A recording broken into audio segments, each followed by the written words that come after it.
hermanos en la fe de nuestro Señor Jesucristo puedan ver esas cosas que parecen no tener dedicatoria, pero que podamos entender de dónde vino todo el problema, y creo que de esa manera podemos trabajar de manera más consciente. Así que esta mañana continuamos con el tema conocido como la nueva era, que es también propio llamarla nuevo orden mundial.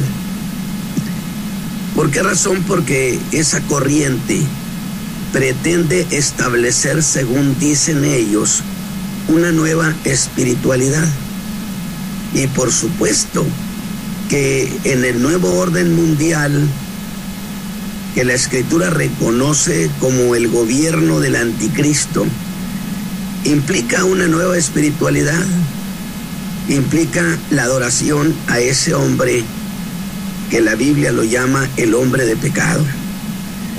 Y que, por cierto, en un libro cuyo autor y quien se llama Malachi Martin escribe Las llaves de esta sangre, así se llama el título del libro, decía ya por los años 80 que la contienda por el gobierno mundial había empezado, que estaba autorizado, que la raza humana no era más que la apuesta, que nosotros nada teníamos que hacer, y que había solo 3 contendientes capaces de establecer un gobierno mundial. Claro, esto por su potencial, y que esos 3 eran el mundo de la religión, evidentemente representado por Roma; el otro contendiente, el mundo de las finanzas; y el tercero, el mundo de la política, representado por Rusia. Y por cierto, cuando yo leí ese libro, me hice una pregunta, y esto sabiendo que el mundo de la religión basa su poder sobre las masas en la fe que éstas tienen en sus imágenes de sus supuestos santos y de los seres espirituales. Pero que si el mundo de la política salía vencedor, me pareció que habría conflicto entre el mundo de la religión y el mundo de la política, puesto que este último, el mundo de la política o el mundo del anticristo, dijo el apóstol Pablo en 2 Tesalonicenses capítulo 2 versículo 4, que ese hombre, líder de ese gobierno, se opondrá y se levantará contra todo lo que se llame Dios o que se adore. Entonces, desde el punto de vista de la profecía y el punto de vista del apóstol Pablo, ¿usted cree que ese hombre aceptará que adoren a las imágenes, además de adorar la suya? Es decir, él quiere ser el adorado y no aceptará que se adore a nadie más. Y yo creo que ahí hay un germen de conflicto. De seguro habrá conflicto entre la religión y el mundo de la política de este hombre llamado el anticristo, que lo llama la Escritura el anticristo. Y bueno, yo creo que Apocalipsis 17 lo señala, y señala muy claro, de una mujer que iba montada sobre una bestia bermeja, donde la bestia bermeja evidentemente era el anticristo. La mujer, la ramera, iba montada sobre la bestia, pero no era la bestia. Algo así que no es la que tendrá el poder político del mundo, pero que sin embargo va montada. Por supuesto, significará que tendrá una gran influencia sobre el gobierno del anticristo. No tendrá el poder, pero sí va montado sobre ese poder, que interesante es la escritura. Ahora, ella, dije, tendrá una parte muy importante en ese gobierno. Y parece que intentará, por lo que dice Apocalipsis 17, intentará darle golpe de estado al mismo anticristo. A tal grado que los 10 reyes que menciona allí la escritura tuvieron que apoyar a este hombre, a este líder, el anticristo, y ratificar su poder, porque dice que le dieron su poder, lo que implica desde luego, y me da mucho gusto, que el anticristo no será el mero mero, simplemente es un prestanombre, alabado sea Dios. Qué interesante. De tal manera, decidieron que la ramera era incorregible. Esos 10 acordaron, esta es incorregible, y decidieron quemarla para que ya no estuviera dando problema. Y dice bien, y yo hablo esto al pueblo de Dios, a mis hermanos en Cristo Jesús, y lo digo por una razón fundamental, para que aquellos que tienen su esperanza en volver a Roma vean en qué va a terminar ese famoso ecumenismo. Tuvieron que quemarla. Así que usted dirá,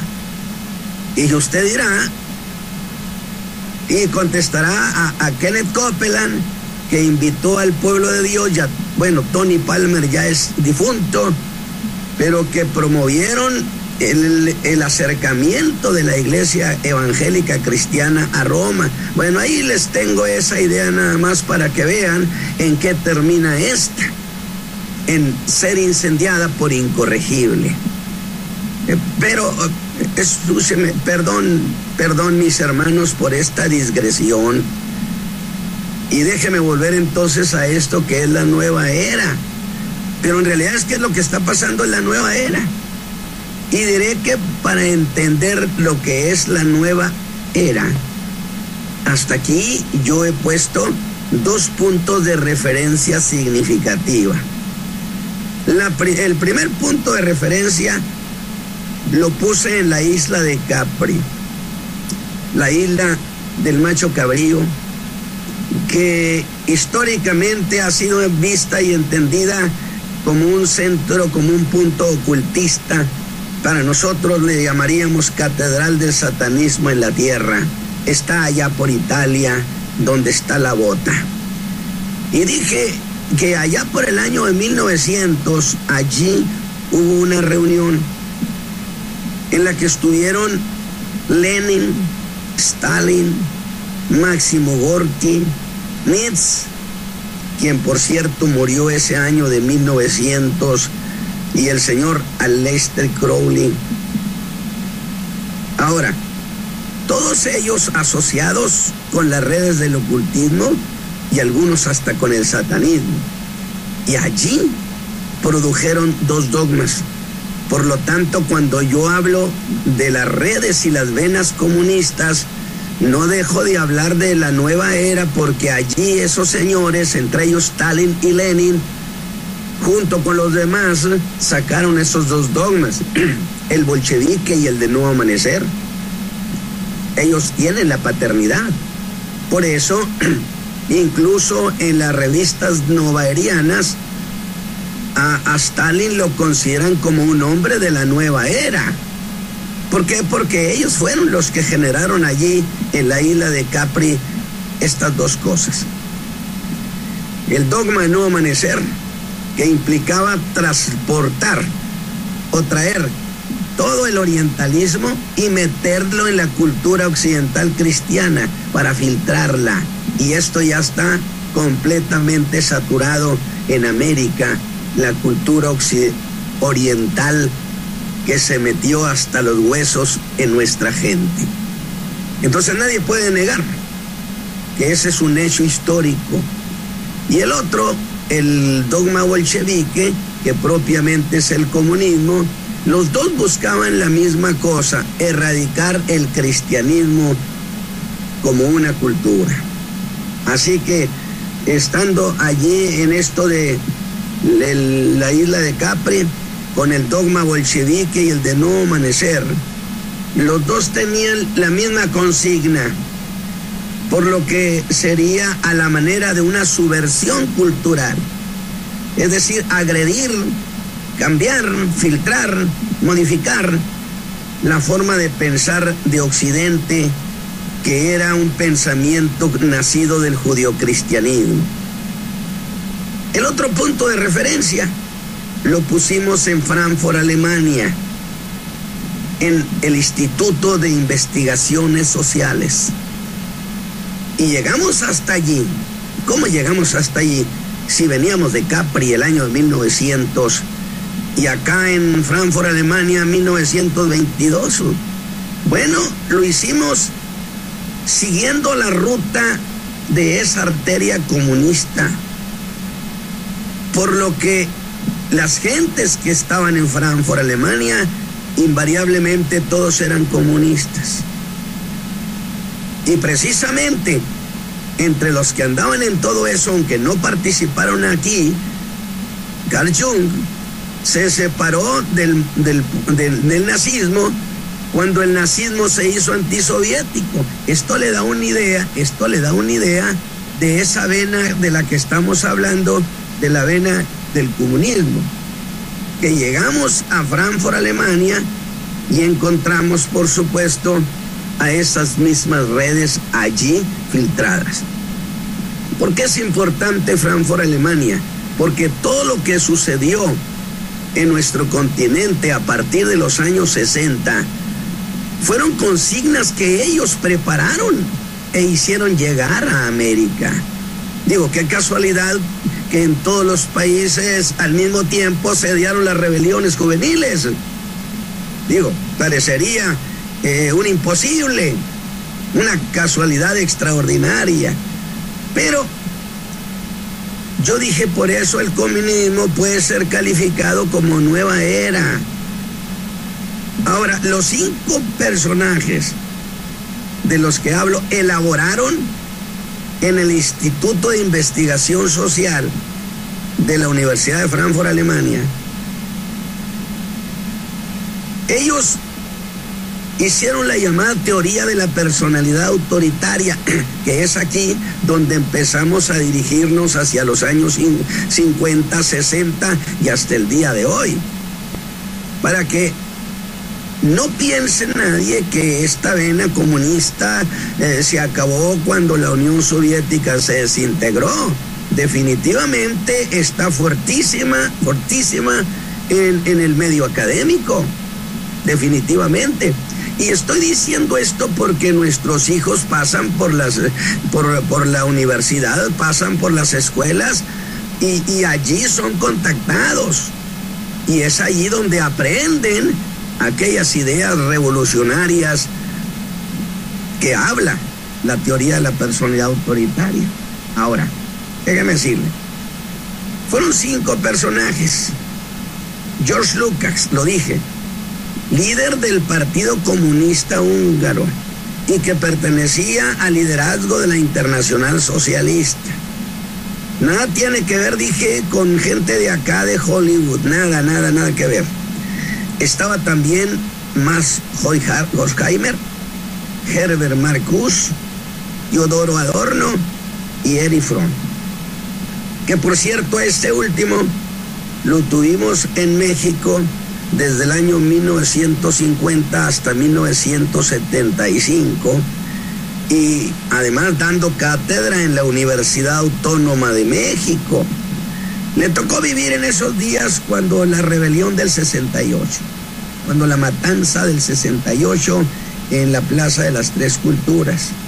Esa gente estaba por aquí. Pero luego habré de hablar de todos de ellos en particular para que vean cuáles eran sus procesos mentales y no se extrañe usted del producto social de esta teoría de la personalidad autoritaria. Ahora, la verdad, no me puedo retraer a decir esto. Y me voy a referir a Aleister Crowley, que es uno de los que estuvo en la isla de Capri. y que vivió entre los años 1875 y 1947, que fue llamado el hombre más perverso del mundo, porque practicó todos los vicios y las prácticas más impuras en rituales satánicos. Era un admirador de Madame Blavatsky, que yo les dije a ustedes, vean esta señora, Madame Blavatsky, la teósofa rusa, la de la doctrina secreta, la que hizo la propuesta de restaurar el culto a Isis, el culto egipcio. Y también este hombre, Crowley, acuérdese que hizo aquel, que no es una religión, pero que era una práctica, el grupo de Telema, y que hizo el llamado libro de la ley, así le llama el libro de la ley.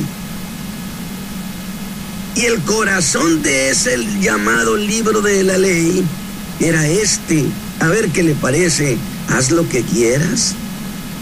Y lo presentó como una filosofía de la vida donde el sexo, las drogas y el satanismo se mezclaran. Por eso hemos identificado los movimientos rock desde el principio como movimientos que llevan esta finalidad. ¿Sí? El amor libre, el sexo y el satanismo y la droga.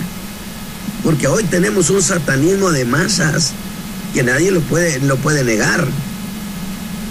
Que luego músicos como los Rolling Stones se inspiraron en su persona para aquella canción Su Majestad Satánica. Y diré que la explosión hippie de los años 60, con su filosofía del amor libre y el consumo de drogas, ¿sí?, y al satanismo, se hizo. Pero esa explosión de rebelión juvenil de los 60 es producto o se debe a estos 5 que elaboraron la teoría de la personalidad autoritaria.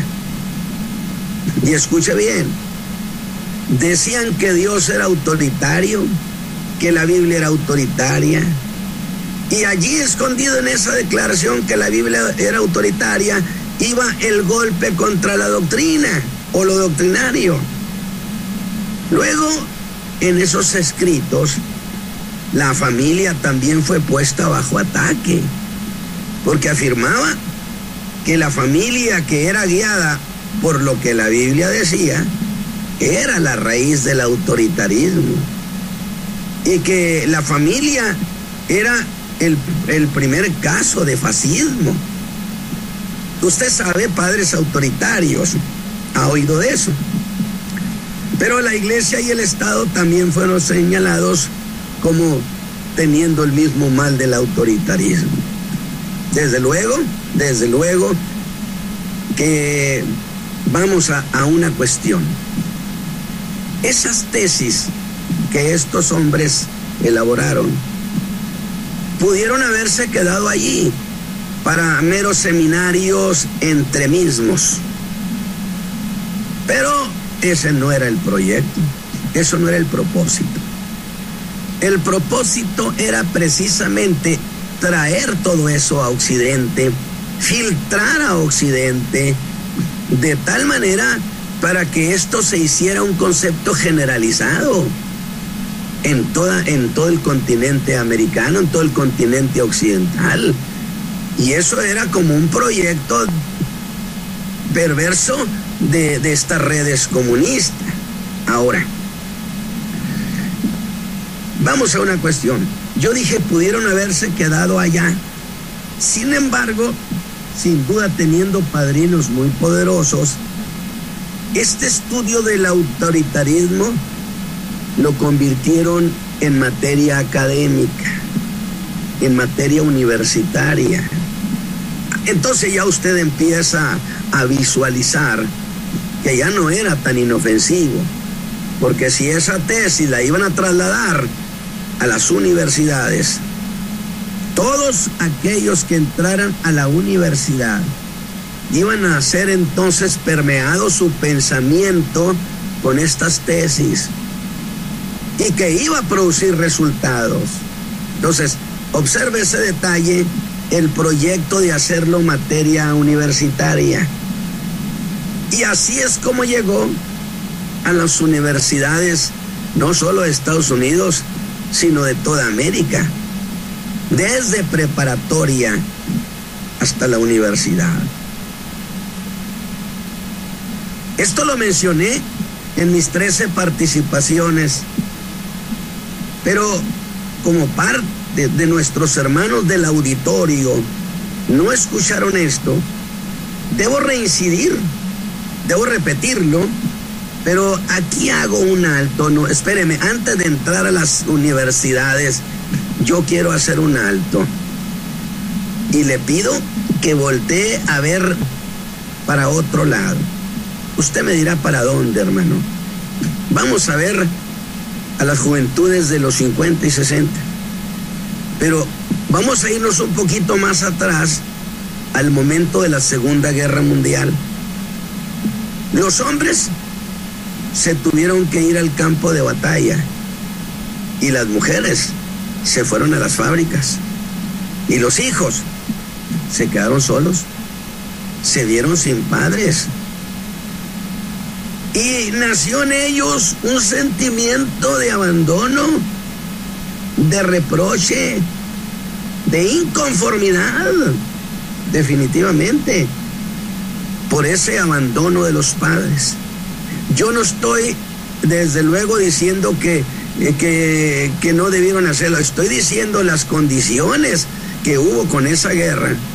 Fue una coyuntura que estas redes aprovecharon, pero a la perfección. Bueno, por consejo de las tinieblas, por supuesto. De tal manera que los hijos les nació ese sentimiento, y al terminar la guerra, las cosas siguieron igual. Las madres ya no quisieron regresar al hogar. O quizás sea más propio decir que por causa de las condiciones económicas fue necesario que siguieran las mujeres trabajando, porque sin el ingreso de la mujer ya no se completaba. De tal manera que el problema económico fue un factor. Sí, pero a ese grupo de inconformes ahora se sumaron no solamente los muchachos que habían nacido o los muchachos de la época de la guerra, sino que ahora también teníamos a este otro contingente tan numeroso como eran los que nacieron durante la posguerra. Así que para los años de 50 teníamos en realidad una inmensidad de jovencitos que tenían ese resentimiento y un enorme peso de inconformidad. Va conmigo. Papá y mamá dirían nunca están en casa y no les interesamos. Y por los años 50, ellos entran a la preparatoria y a la universidad. Y justamente allí son recibidos por esas tesis de estos malvados, tesis de la personalidad autoritaria. Y al hablarles de que Dios era autoritario, que la Biblia era autoritaria, que la iglesia era autoritaria, que los padres eran autoritarios, que el Estado era autoritario, ellos lo asimilaron y llegaron a decir, muy cierto, muy cierto. Por eso yo señalé una cuestión. Mire, cuando los chamacos entraban a la preparatoria, invariablemente los padres nos decían, cuando entró mi hijo a la preparatoria ya no le interesó la iglesia, no quiere, está enojado, lo llevamos a fuerza, es que tiene los amigotes. Y yo decía, y lo dije aquí, no es que sean los amigotes, porque los padres de los amigotes están igual de preocupados. Lo que pasa era el ingrediente académico que los atrapó y nació en ellos, se reforzó su inconformidad contra lo establecido, contra la iglesia, contra la doctrina, contra la Biblia. Imagínense lo que eso significaba. Por eso, frente a eso tan corrosivo, ¿cómo pudiéramos decir cuál sería el antivirus? ¿O cómo podíamos vacunarlos? De manera muy sencilla, mijo, enseñándoles la fe en la casa. Por eso se ha insistido que los padres les enseñen a los hijos la fe, lo metan hasta el alma, les hablen de Jesucristo, los hablen de la Escritura, los enseñen a amar a Dios y amar su palabra, de tal manera que el muchacho que en casa le dieron la fe casera, como dijo Pablo, a mí desde mis mayores me enseñaron a amar a Dios, a Timoteo su madre y su abuela. Dios dijo, enséñale a tus hijos y a los hijos de sus hijos, que significa ser un papá enseñador, pero también un abuelo que enseñe a sus nietos. Inculquen, metan esto hasta el alma, de tal manera que ellos pudieran haberse defendido, pero luego los padres, al no enseñarles, los dejaron indefensos a esos pobres muchachos. Yo creo que usted va conmigo y entonces va entendiendo la importancia de la enseñanza. Ahora, déjame usted decirle esto, de tal manera que estas fueron las juventudes que hicieron la rebelión de los años 60, los rebeldes de esa época. Estos mismos nutrieron los grandes festivales de rock, de droga y amor libre. Pero el punto, porque hubo un fracaso de parte de los padres en enseñarles la fe. Instruye al niño en su carrera, y aun cuando fuere viejo, dijo Salomón, no se apartará de ella. ¿Por qué? Porque es darles protección, es asegurarlos, es meter en su alma el antivirus. Alabado sea Dios. Entonces, qué peligroso es que los padres se hayan despreocupado totalmente. Entonces, usted los deja indefensos. Yo llamo a los hijos de Dios a que enseñen a sus hijos la fe. Ahora, quiero señalar, el punto que me interesa señalar no es precisamente eso, pero estoy hablando de esto a los hijos de Dios, a la iglesia. Pero el hecho que me interesa es que en esos años 60, y ahí vamos, ahí es donde quiero ser concreto, salieron de las universidades esa generación de muchachos que habían sido estos de los que le hablé y que ahora ya eran profesionistas, pero que traían en su alma sembrado el rechazo a todo lo que fueran principios establecidos por la Escritura. A usted ya va en una condición de profesionistas, por supuesto que ni siquiera lo tomaban en cuenta, o no me diga que no es cierto.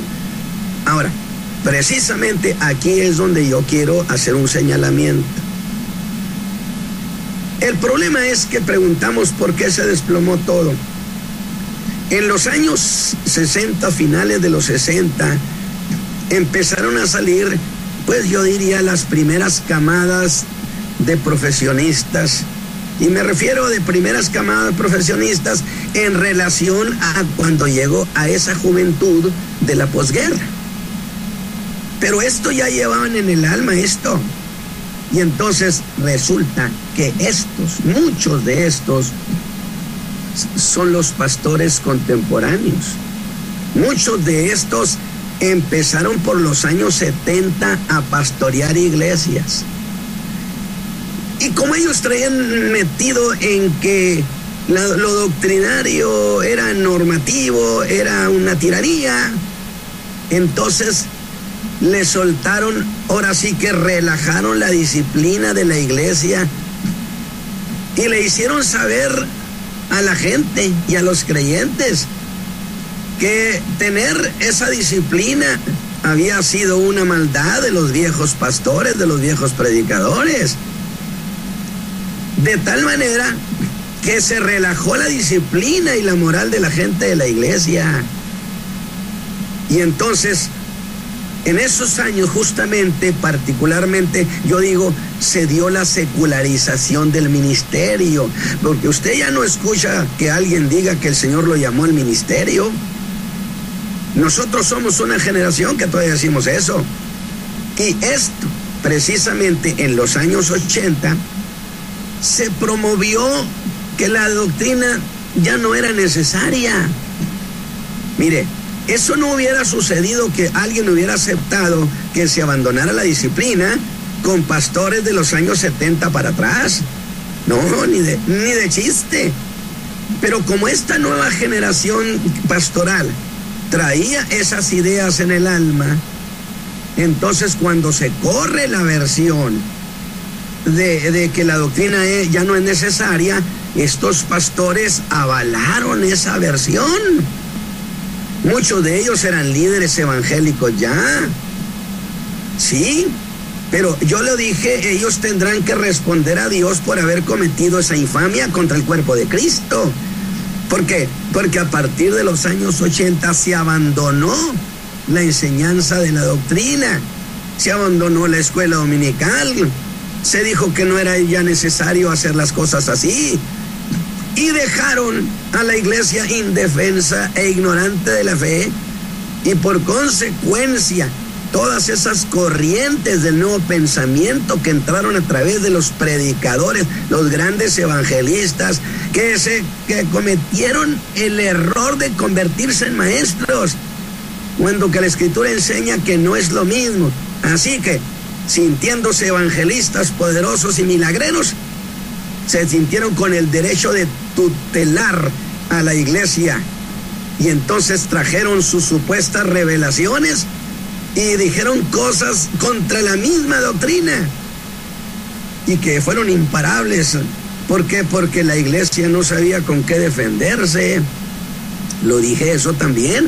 Entonces, tenemos el problema que en esos años se secularizó el ministerio, en esos años se hizo ese abandono de la doctrina, y espéreme tantito, fue la razón por que nacieron las neoiglesias, las grandes iglesias que surgieron de la noche a la mañana, que no fueron producto de evangelizar a nadie, pero que el problema está en que en las iglesias había ya demasiada gente que había salido de esas corrientes universitarias y que decían, sí es cierto, aquí en nuestra organización, nuestra iglesia es normativa, es exigente. Y cuando esas no iglesias tocaron el llamamiento, entonces hubo una avalancha de gente que se salió de todas las iglesias, cuando menos principalmente de las fundamentalistas o de las iglesias tradicionales, y se fueron con ellos diciendo, no, qué diferencia, ya era pura exigencia. Y ahora sí, empezaron aquello de, pues tú sirve a Dios como puedas y quieras. Entonces, esa corriente, ese trastorno, vino precisamente de las redes comunistas. Todavía no estoy hablando del otro lado de la nueva era que tiene que ver con el orientalismo. No. Lo grave fue el ingrediente comunista que entró a través de Frankfurt, Alemania, y que llegó a las universidades. Por eso yo decía, pues los padres se sentían confundidos, decir, bueno, pero ¿por qué? ¿Qué cambió? Entonces usted, mi hermano, mi hermana que me escuche, está advertida. Su hijo ya va a entrar a la high school. Asegúrese que lleva metido hasta dentro del alma la gloriosa fe de nuestro Señor Jesucristo. Así que, mis hermanos, ese es solamente uno de los ángulos de las corrientes de la nueva era, correcto, por parte del lado del comunismo. Sin embargo, vamos a tener que tratar quiénes eran estos 5 señores de la Universidad de Frankfurt, Alemania. Le voy a decir algo. Uno de ellos, George Lukács, que era gente de alta influencia y que era uno de los miembros de la Internacional Comunista. Él era el que tenía el dominio de toda la ejecución de este proyecto. Y este hombre, George Lucas, por supuesto, junto con otros más, habrían de entregar esas ideas, que eran las ideas de Crowley, en el sentido de una rebelión de la impureza, de una rebelión impura, entregada al sexo, entregada a la drogadicción. Y George Lucas era segundo comisario de la cultura y educación en Hungría. Es decir, no era cualquier cosa. Sin embargo, él se sustentaba en las tesis de Dostoyevsky, que fue un ideólogo ruso, que hizo aquel famoso libro de los hermanos Karamazov, donde este señor, usando esa dialéctica, porque Dostoyevsky llegó a decirle a Dios, retando a Dios: júzgame si quieres y júzgame si puedes. Oiga, señor Dostoyevsky, aunque usted ha muerto, pero un día se le va a levantar con la sorpresa que sí quiere y que sí puede juzgarlo, porque la Escritura enseña que él habrá de venir a juzgar a los hombres de todas las cosas duras que han hablado en contra de él. Así que ya tenemos una vena, pero ahora me quiero ir para ver la otra cuestión que tiene que ver con el mundo rock. Esto fue propiamente trabajito de Teodoro Adorno, que este hombre era uno de los más perversos personajes del grupo. Él fue el teórico del uso que se podía dar en el cine, la televisión y la radio para transformar los patrones culturales de la población. Y él inventó las consignas de los años 60 que se usaron en las revueltas juveniles. Es decir, estos hombres están hasta el cuello de todo lo que sucedió en los años 60. Y que, por cierto, yo dije, hermano pastor, que curiosamente en los años 60, porque si se lanzaban contra la doctrina, se iban a lanzar contra la Escritura. Y a partir de los años 60 viene y empiezan las revisiones de la Escritura, la 1960. Y que yo dije, lo que hicieron fue hacer un muestreo para ver qué tanto saltaba el chapulín, es decir, qué reacción tenían los pastores, los predicadores. Pues todo el mundo cayó la boca, en su mayoría. ¿Por qué razón? Porque la mayoría eran producto justamente de la teoría de la personalidad autoritaria. ¿Cómo iban a ponerse en contra de esas corrientes?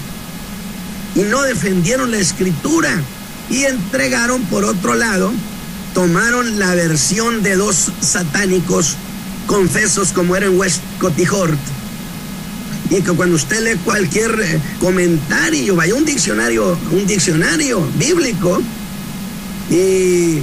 o un diccionario sobre la historia de la iglesia, y usted pregunte por Westcott y Hort y le van a decir que eran hombres altamente espirituales, pero eran dos satánicos que aborrecían la doctrina de la redención por la sangre de Cristo, porque decían que les daba asco la sangre de Cristo. ¿Ha oído algún predicador decir eso? Pues ya sabe de qué fuente bebió, de qué copa. Le pidió la copa a estos dos satánicos para beber él también. Alabado sea Dios.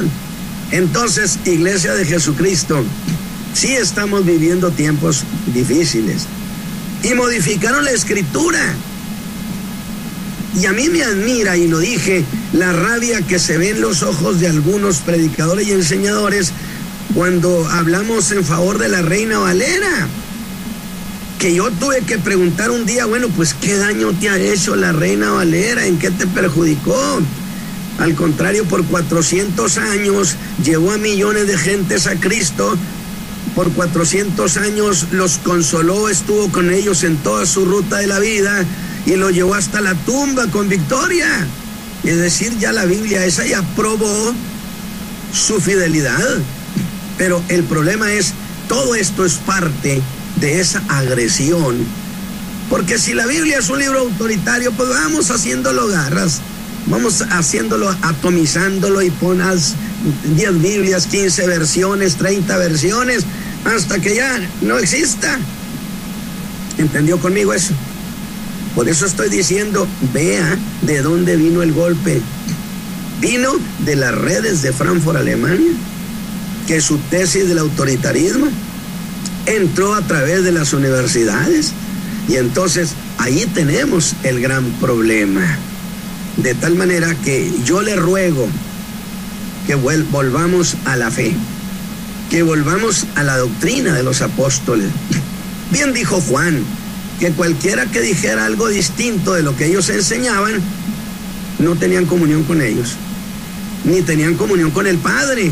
¿Cómo me gustaría que usted analizara el primer capítulo de la primera carta del apóstol Juan, donde él señala una escalada de cosas que ellos, lo que ellos oyeron, vieron, miraron y palparon tocante al verbo de la vida, eso anunciaban.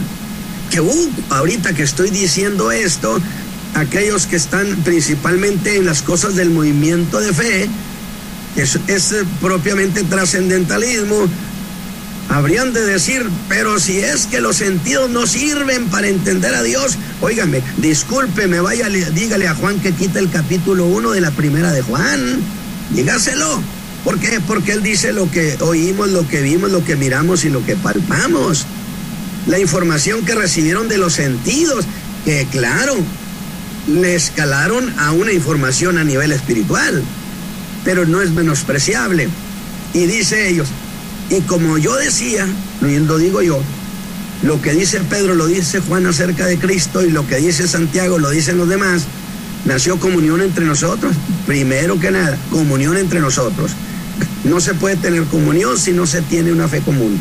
Y las iglesias no pueden tener comunión entre ellas si no tienen fe común. 2, esto es lo que anunciamos, o sea, es lo que predicamos. 3, eso se los escribimos, dijo Juan, los hemos escrito. Y entonces hay que voltear a ver qué escribieron. Vaya usted al Evangelio de Juan y ahí encuentra doctrina, pero lo que es una cosa maravillosa. Así que, mis hermanos, yo he querido ir haciendo una identificación de hechos, y espero que usted sea bendecido con esta participación. No olvide que yo principalmente soy un predicador de Jesucristo. Esto lo estoy diciendo y enseñando estos comentarios por una razón fundamental, porque conviene también conocer de dónde nos vino la pedrada. Hermano pastor, hermano Isaí, Dios le bendiga. Gracias, pastor Natividad Ramos, y efectivamente, bueno, empezamos el día de hoy con esta enseñanza muy validera, y vemos la historia que ha marcado la diferencia, pero ya la carta a los Romanos, como empezó diciéndolo en la primera carta, en la carta de Romanos, 1:28, donde dice de la siguiente manera: y como a ellos no les pareció tener a Dios en su cuenta, Dios los entregó a perverso entendimiento para que hicieran lo que no conviene. Eso es lo que está sucediendo. Y bueno, gracias, pastor, una vez más por esta enseñanza. Yo creo que la iglesia está oyendo, tiene oídos espirituales, para que entendamos que de dónde viene estas pedradas, de dónde viene esta basura, digámoslo así, porque el diablo vino para matar, para robar y destruir. Pero gracias una vez más, le agradecemos, pastor, por este tiempo que nos ha entregado. Queremos decirle una vez más que este programa es traído desde la ciudad de Monterrey, Nuevo León, ahí en México, donde el pastor Natividad Ramos está aquí con nosotros los días lunes, los miércoles y los viernes de 9 a 10 de la mañana, tiempo nuestro, de 8 a 9, tiempo central. Pero le agradecemos infinitamente, pastor, por su tiempo. Yo sé que mucha gente aprecia el tiempo que nos está dando con esta enseñanza. Gracias, hermano, y que Dios los bendiga. Amén. Bueno, gracias a usted también, Iglesia del Señor. Gracias una vez más. Y agradecemos a todas las gentes que sintonizan esta programación, que ha sido de grande bendición para cada uno de nosotros. Bendiciones, será hasta el día miércoles a partir de las 9 a 10 de la mañana aquí en esta programación. Bendiciones.